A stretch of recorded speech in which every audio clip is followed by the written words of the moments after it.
الوغ بغينا ندوزو على واحد النقط اللي خاصنا نردو بالنا معاها، وان شاء الله نقدروا نستافدوا منها باش نكونوا في صحة جيدة حنا ووليداتنا وعائلاتنا والناس اللي قرابين لينا. كما تتعرفوا لو فيروس ديال كورونا، هو واحد لو فيروس، يعني الناس منظمة الصحة الدولية سماته وباء. هاد الوباء هذا حاليا سي ان فيروس اللي كما تنعرفوا ضرب العديد من الدول ودخل البلاد ديالنا، الله يحفظ الجميع. وبزاف ديال الاشخاص فاش نشوف في وسائل التواصل الاجتماعي تلقاهم تيهضروا على مجموعه ديال الخلطات، تيقول لك مثلا الا درتي هاد الخل مع كذا، الا شربتي هاد العشبه مع هادي الى اخره، خذ كذا دير كذا، يعني مجموعه ديال الامور مغلوطه. فالهدف من هذا فورماسيون هو ان شاء الله نوعيوكم بشي حوايج اللي خاصنا نردوا بالنا معاهم. والحاجه الثانيه كذلك هي نعرفوا اشنا هو المنتوجات اللي غادي تعاوننا في الوقت الحالي للتغلب على هذا الوباء. لو فيروس كورونا كاين بزاف ديال الاشخاص غادي تلقاكم تتسمعوا في لي ميديا وفي وسائل التواصل الاجتماعي باللي كاينين الناس اللي تيتصابوا به وتؤدي بهم للوفاة، وكاينين الناس اللي تيتصابوا به ومن بعد تيتشافاو وتيتمتعوا بصحة جيدة. السؤال المطروح هو ان اليوم واش هاد لو فيروس هذا كاين الدواء ديالو ولا ما كاينش؟ اجابة على هذا السؤال هذا، حاليا في الوقت الحالي فاش نتصنتوا لهاد لا فيديو هادي مازال العلم ما توصلش للدواء لهذا لو فيروس. كيفاش غادي نلقاو بلي كاينين الناس اللي تشافاو وكاينين الناس اللي ماتوا؟ هنايا واحد العلامه استفهام اللي خاصنا نوقفوا عليها، وهي غادي تعطينا فك اللغز لبعض الامور اللي خاصنا نفهموها. الحاجه الاولى هي ان الناس اللي تيتوفاو هو ان مساكن عندهم ضعف المناعه. الناس اللي تيتشافاو من طبيعه الحال عندهم المناعه ديالهم قويه. المناعه ديالنا كما تنعرفوا هي بحال تقول واحد الجيش اللي تيحارب جميع لي فيروس او الجراثيم،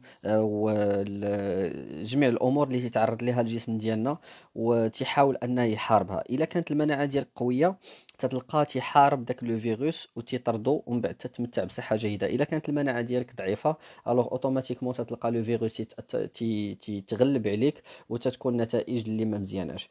هنايا الشعار اللي غادي نقدو نعيشو به في الوقت الحالي هو كما تتلاحظوا معايا الوقايه خير من العلاج.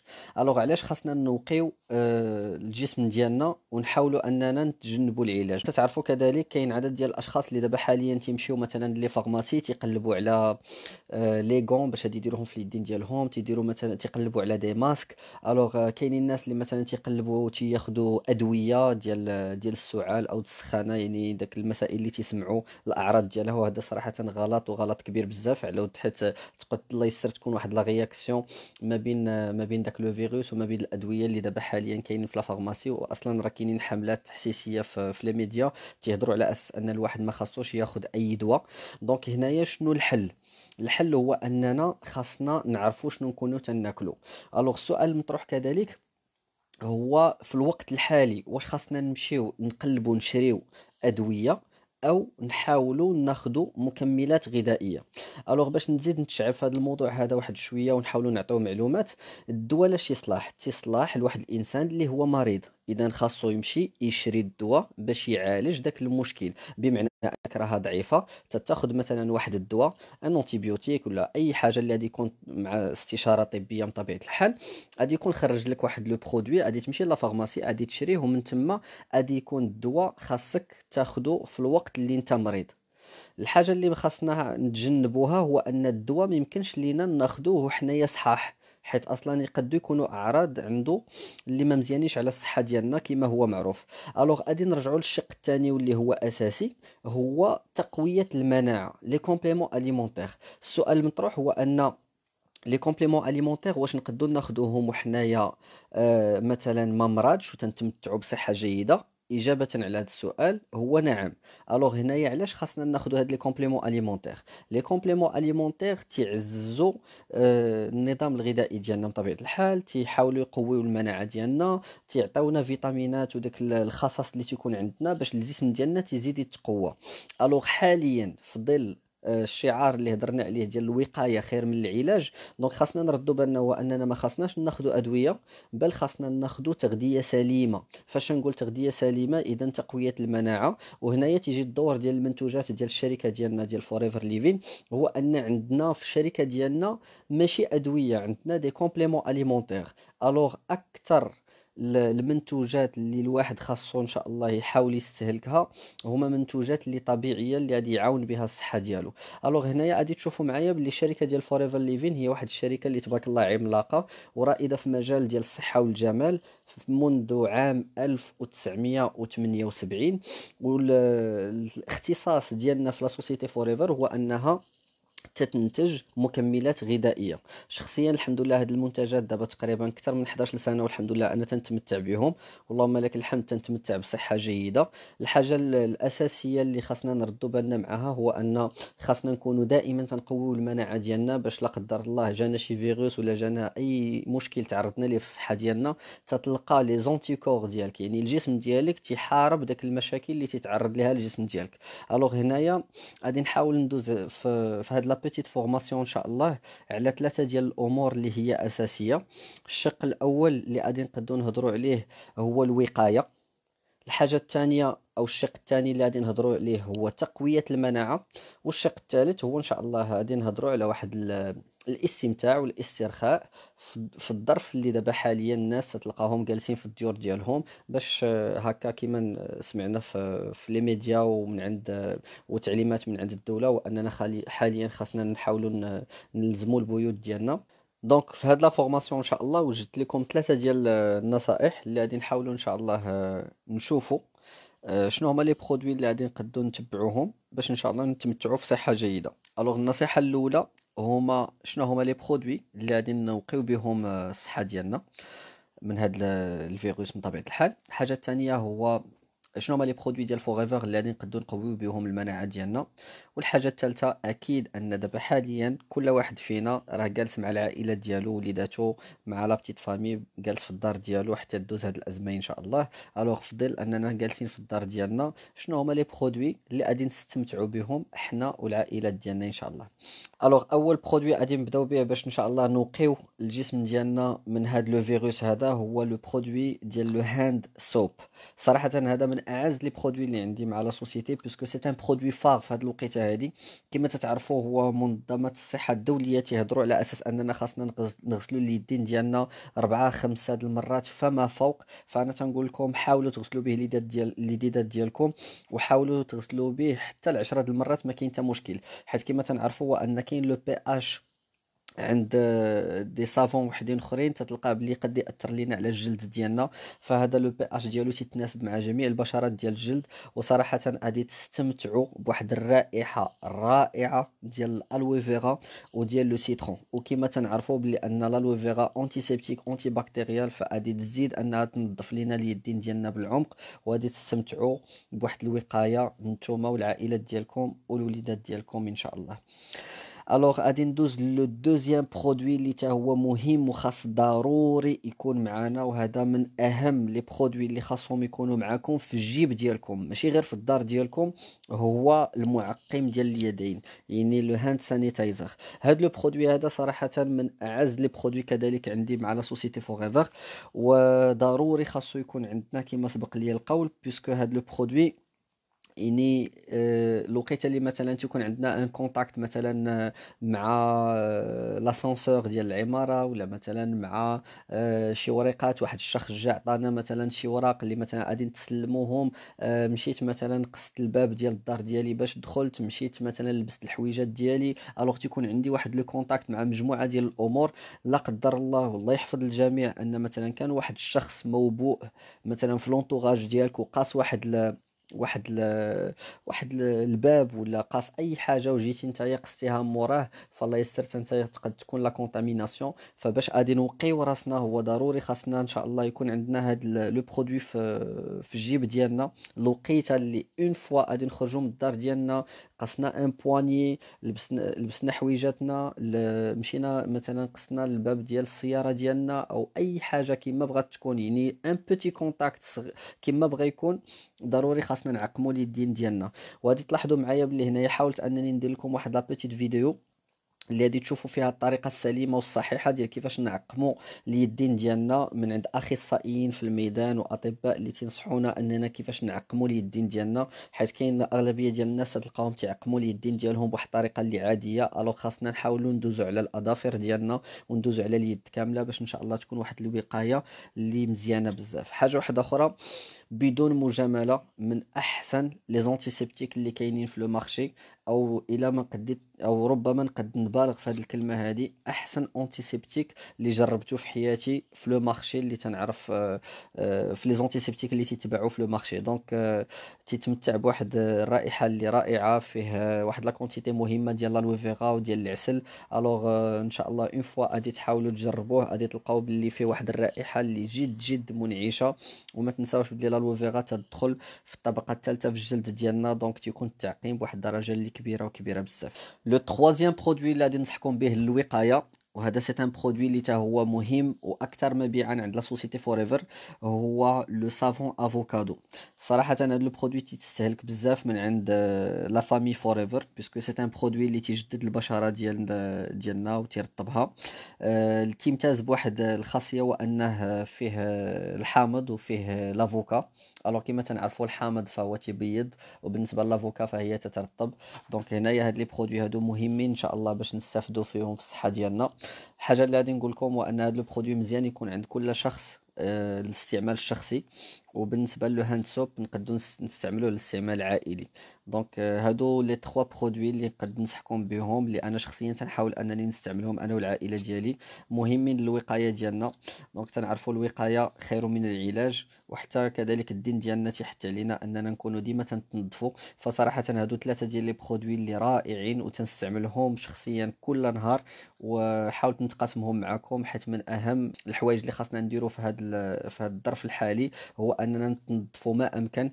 الوغ حاولوا ان شاء الله تجربوا هاد لي برودوي او تستمتعوا بهم نتوما والعائلات ديالكم. كما تنعرفوا الوقايه خير من العلاج، وبيان سور الدين ديالنا تيقول لنا النظافه من الايمان. اذا من بعد ما عرفنا كيفاش نديروا الوقايه اللازمه للجسم ديالنا، غادي نحاولوا ان شاء الله ندوزوا لواحد الموضوع اللي هو مهم بزاف واللي خاصنا ناخذوه بعين الاعتبار، اللي هو تقويه المناعه. صراحه هذا الموضوع هذا اللي هو موضوع الساعه، بحيث ان جميع الاطباء تيحاولوا اننا ينصحونا باللي خاصنا ناكلوا ماكله مزيانه، نعسوا مزيان، نحاولوا نديروا شويه ديال الرياضه، نعرفوا شنو تناخذوا. دونك هنايا تيجي واحد لو بوين فور عند لا سوسيتي فوريفر، هو لي كومبليمون اليمونتير اللي عندها، بيسكو تبارك الله لا سوسيتي رقم واحد في الانتاج ديال النبته ديال الصبار. وكما تنعرفوا هو ان النبته ديال الصبار تبارك الله فيها واحد الخصائص، واحد المميزات جد رائعه لتقويه المناعه. الوغ كيما تلاحظوا معايا في لا فيديو، فهنايا لا سوسيتي فوريفر اون فوا تدخل لا لويفيغا المصانع ديالها، فتتحاول انها تاخذ الهلام ديال الالوفيرا باش غادي تستعملو في المنتوجات ديالها. وهذا واحد الميساج اللي خاصنا ناخذه بعين الاعتبار، ان كاين بعض الشركات اللي تقول لك حنا تنصنعوا لي برودوي ديال الالوفيرا، ولكن شنو تيديروا ان تيشدوا الالوفيرا تيجفوها تيطحنوها تيردوها بحال واحد الغبره، ومن بعد عاد تيصاوبوا بها لي برودوي ديالهم، يعني تياخذوا لي زيكستري ديال الالوفيرا. الوغ هنايا لافونتاج الكبير اللي عندنا في لا سوسيتي ديالنا هو اننا تناخذوا قلب الطبيعه، دونك تناخذوا الهلام ديال الالوي فيرا وتنستافدوا منه. الا لاحظتوا معايا في الصوره، هو ان الالوي فيرا شنو هما المكونات اللي فيها. اول حاجه فيها اكثر من 12 الفيتامين من بين 13 اللي كاينين في الطبيعه. دونك لي فيتامين اللي كاينين فيها تبارك الله ما غاديش تلقاهم في شي نبته واحده اخرى. مثال بسيط اللي ديما تنعطيو، مثلا الا عصرتي واحد الكاس ديال الليمون وخديتي مثلا شربتيه، غادي تكون استفدتي مناش من لا فيتامين سي. الوغ الا خديتي مثلا واحد الفاكهه او واحد الخضر، غادي تلقى مثلا استفدتي من واحد الفيتامين او جوج. اذا فاش نهضروا على الفيتامينات تنهضروا على مصادر الطاقه، واليوم في الالوي فيغا عندنا 12 الفيتامين اللي غادي يعطينا واحد الحيويه والنشاط في الجسم ديالنا.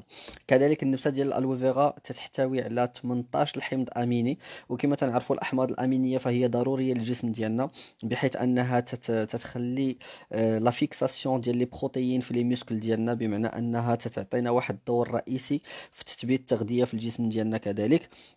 اي بيان سور الا هضرنا على المكونات الغذائيه فالالوي فيغا غنيه بالمكونات الغذائيه لاحتوائها على اكثر من 200 ماده غذائيه. صراحه النبته ديال الالوي فيغا الا قلبتوا عليها سوغ انترنت غادي تلقاوها تعيطوا لها الطبيب الاخضر، اكسير الحياه، ملكه النباتات الخضراء. استعملوها بزاف ديال الحضارات بحال الحضاره ديال الفراعنه، ديال اليونان، ديال الهند، ديال العرب، يعني بزاف ديال الحضارات اللي كانوا استعملوها. كاينين مجموعة ديال الكتب اللي تيهضروا على المنافع ديال الالوي فيغا، وسورتو تيهضروا على تقوية المناعة. فاليوم حنايا في ظل الظروف اللي تنعيشوا فيها اليوم، اهم حاجة اللي خاصنا نهربوا ليها هي اننا خاصنا نمشيو نقويو المناعة ديالنا. بيان سور المناعة ما تتقواش بين ليلة ونهار، ولكنه هي واحد نمط عيش اللي خاصو يكون عايش معنا. داكشي علاش اننا تنصحوا الناس ديالنا وانهم كل ما كونسوماو الالوي فيغا فهي تتخليك الطاقه، تتعطينا الطاقه، تتعطينا الحيويه، تتعطينا النشاط. اي بيان سور هادشي كامل فهو تيخلي الجسم ديالنا يتفاعل مع هاد الامور. ثبتوا علميا كذلك ان في الوقت الحالي ديالنا بلي اصلا الا شربنا الالوي فيغا فهي مطهره للجراثيم وتتعطينا بزاف ديال الطاقه في الجسم ديالنا. الوغ غادي تلاحظوا معايا بلي الشركه ديال فوريفر وجدت لنا 4 ديال لي بيفابل اللي هما رئيسيين. واول برودوي غادي نبدا به هو احسن برودوي اللي صراحه تنستعملو اللي هو لا بولب دالويس، بحيث ان هذا لو برودوي هذا صراحه تنكونسوميه عندي واحد الاستعمال يومي ديال 1 بيدون باغ جور. ساشون كو بالنسبه للناس اللي يلاه غادي ياخذوا هذا لو برودوي هذا بامكانهم ياخذوا اون دوز ديال 30 مليلتر باغ جور، في الصباح، في الغداء، بالليل. الوغ يقد يمدهم بالطاقه وينقي لهم لو كور ديالهم من الداخل ويعطيهم هاد الامتيازات اللي هضرنا عليهم في اللي تتعطينا النبته ديال الالوي فيغا. كذلك كاينين نكهات وحدين اخرين بحال مثلا البيري نكتار اللي فيه التوت البري وفيه الكومبرج. كذلك بالنسبه للكور دالوي اللي فيه النكهه ديال الخوخ، وهذا لو غو ديالو شي شويه حلو. ساشون كو لي برودوي الاخرين او لا بولب دالويس المذاق ديالها شي شويه امير.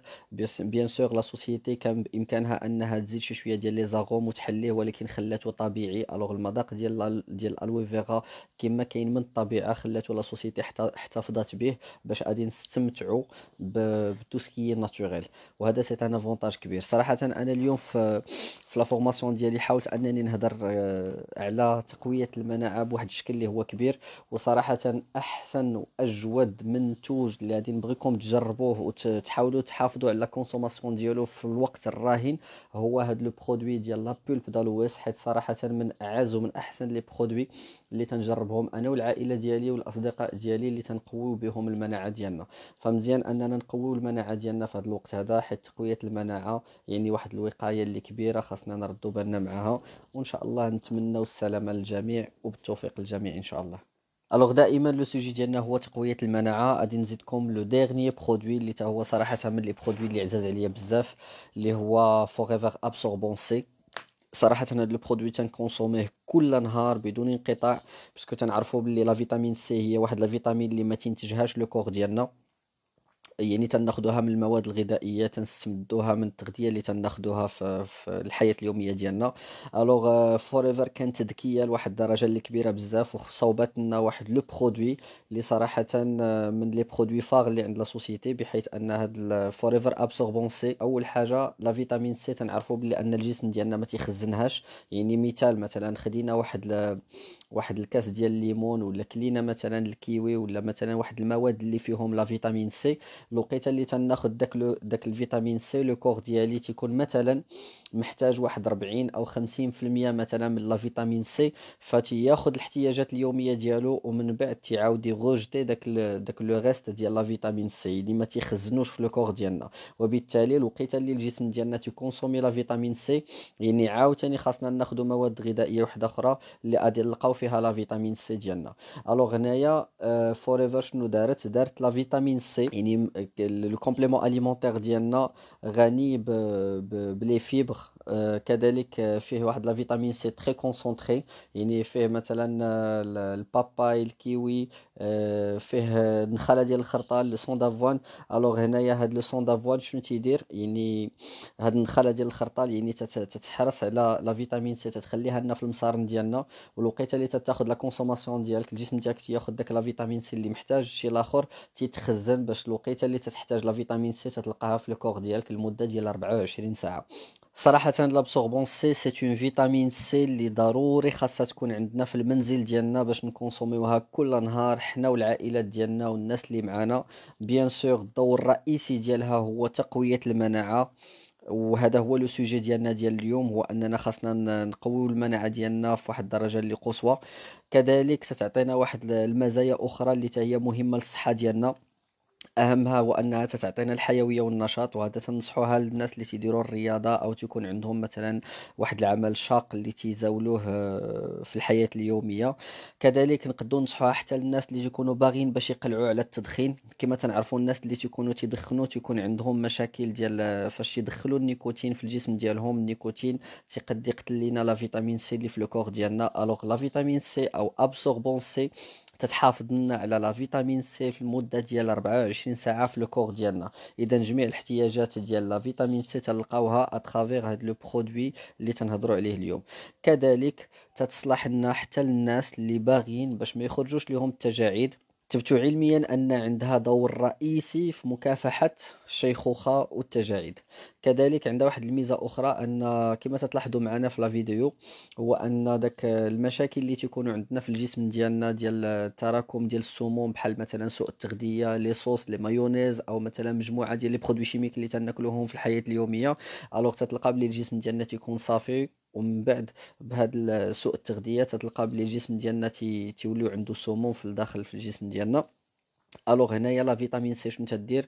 تتحاول انها تابسوربي هاد السموم اللي عندنا في الجسم ديالنا، وتتحاول ان ترجع الجسم كما كان في الحاله الطبيعيه ديالو، وتتقوي لنا المناعه. صراحه انا تنزيد نانسيستي على هاد جوج ديال لي برودوي اللي هضرت عليهم في تقويه المناعه، اللي هو لا بولب دالويس يعني العصير ديال الصبار، وفوريفر ابسوربون سي. هادو من بين احسن لي برودوي اللي خاصنا نحاولوا نكونسوميوهم بواحد الدرجه كثيره في هذا الوقت الحالي، باش ان شاء الله نقيو راسنا، وعلاش لا نحميو ماشي غير راسنا حتى العائلات ديالنا والناس اللي راهم معانا. الوغ وصلنا لاخر محور في لا فورماسيون ديالنا، هو الاسترخاء والاستمتاع. هضرنا على الوقايه وعلى تقويه المناعه اترافير لا لوي فيغا ولا بسوربون سي. الوغ هاد لو ترويزيام كونساي اللي موجد لكم، بغيت نهضر على جوج ديال لي برودوي اللي بانوا لي حتى هما مهمين. سورتو ان دابا حاليا كاع المغاربه جالسين في الدار ديالهم، واكيد ان غادي تلقاهم تيشربوا بزاف ديال القهوه، تيستهلكوا بزاف ديال المنتوجات. الوغ اول كونساي او اول برودوي اللي بغيت نتقاسم معكم في هذا المحور هو لي زانفيزيون.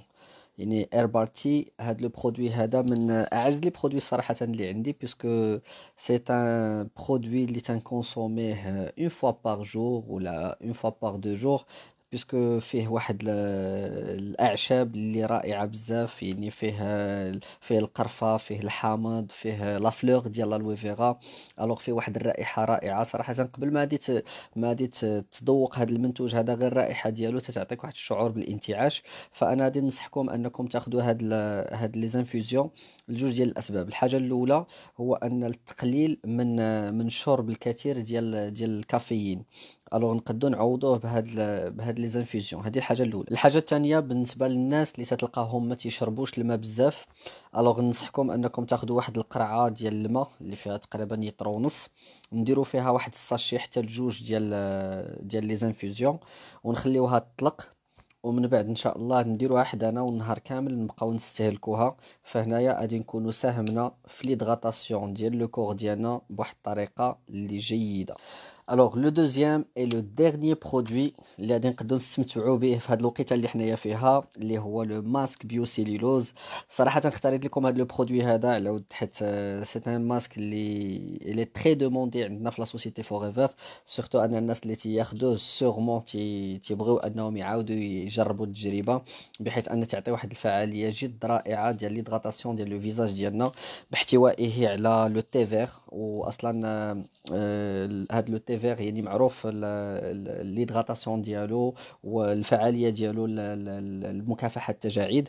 زياده على ذلك فيه واحد لا كونتيتي كبيره ديال الالوي فيغا. الوغ منين تنساليو من هاد لو ماسك نقدروا نحاولوا نماسيو لو فيزاج ديالنا، اي بيان سور غادي نكونوا استمتعنا بواحد الاوقات اللي جد رائعه. تنرجع وتنقول الوقايه خير من العلاج.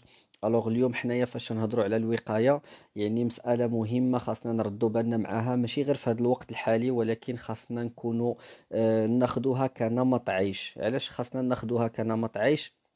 حيت عدد كتير ديال الاشخاص تيفكر غير شنو خاصو يدير اليوم. مثلا هاد الدرس ديال لو فيروس ديال كورونا، صراحة انا ماشي تنقول سي ان فيروس، ولكن هذا درس على ود، حيت كاين مجموعة ديال الاشخاص تيفكروا غير في اليوم، ما تيفكروش في غدا، ما تيفكروش في المستقبل.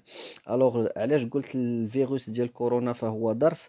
اذا باش ادي يعطينا واحد الخلاصة اللي نخرجوا بها ان ضروري خاصنا نقويو المناعة ديالنا، تحسبا لأي فيروس أو أي ميكروب أو أي حاجة اللي قد يتعرض لنا، يتعرض لها الجسم ديالنا. داكشي علاش حنا تنقولوا اليوم في لا فورماسيون ديالنا تقوية المناعة راه ماشي واحد الزر اللي غادي تبرك عليه اليوم وصافي راه تقوت المناعة، ولكن هو واحد نمط عيش اللي خاصها تكون عندنا واحد الثقافة. داكشي علاش انا تنحاول ما امكن انني تنكونسومي هاد لي برودوي كل نهار، انا والعائلة ديالي. الله يخليكم، راه اعز واهم حاجة عندنا في الصحة في الحياة ديالنا هي الصحة ديالنا. داكشي علاش خاصنا نحافظوا عليها باش ان شاء الله نكونوا تنعيشوا واحد العيشة اللي هي متوازنة، وإن شاء الله نكونوا ناس دايرين بينا اللي فرحانين بهم، تنشوفوهم في صحة جيدة وتا هما فرحانين بينا تيشوفونا تنتمتعوا في صحة جيدة. تنرجع تنقول الوقاية خير من العلاج. الوغ تهلاو في الصحة ديالكم، تهلاو في العائلات ديالكم، تحت شعار حمي راسك وحمي عائلتك. غادي نقول لكم خليكم في الديور ديالكم، حاولوا تلتزموا بشروط ونصائح ديال وزارة الصحة، حاولوا تكونسوميو الماكسيموم بوسيبل ديال لي كومبليمون اليمونتير باش تقويو المناعة ديالكم. بغيناكم ان شاء الله كاملين نسمعوكم تتمتعوا في صحة جيدة، وان شاء الله هذا الوباء يعني مرحلة وادي الدوز، كما تنقولوا ريح وادي الدوز. وبغينا ان شاء الله نتلقاوكم كاملين فرحانين نتوما والعائلات ديالكم، وتكونوا على خير وبخير. الوغ تنشكر فوغيفر ماروك والطاقم ديالها اللي ساهر على النجاح ديال الدورات التكوينية، وعلى جميع المعلومات اللي تتحاول انها توصلها لي زونتربرونور ديالنا. وانا بدوري تنقول لكم الله يحفظ الجميع، نتمنى لكم كل الخير والنجاح، وشكرا للتتبع ديالكم لهاد الدورة التكوينية، وتبارك الله عليكم.